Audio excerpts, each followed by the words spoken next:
Magandang araw sa inyong lahat ngayon. Nais kong bigyang pugay ang ating mga bayaring nagbabantay. Sa dilim ang ating mga security guard.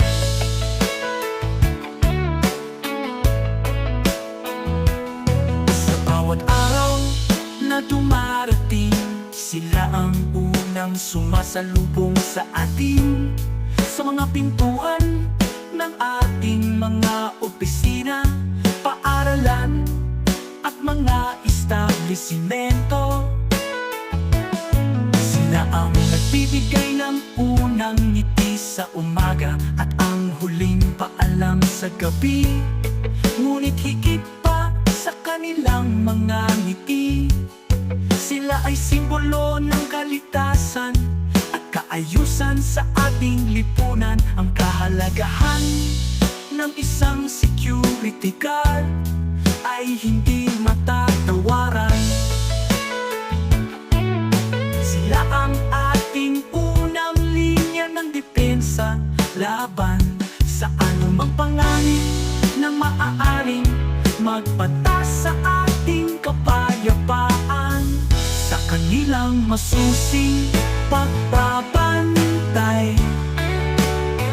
tayo ay nakakasiguro na ang ating mga anak ay ligtas na nag-aaral, na ang ating mga mahal sa buhay ay protektado habang tayo ay nasa trabaho, at na ang ating mga ari-arian ay nasa mabuting kamay.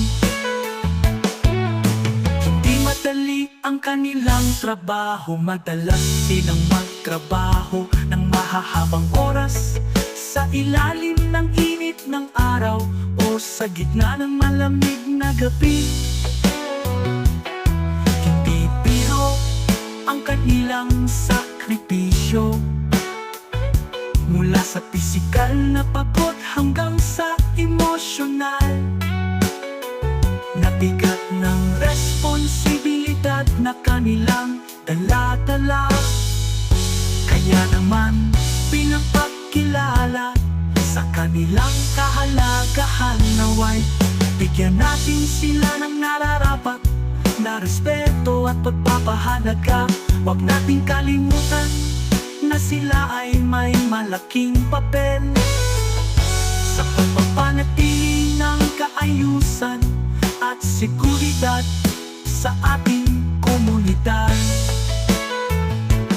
Sa bawat security guard na nagbabantay para sa ating kaligtasan, maraming salamat po. Ang inyong dedikasyon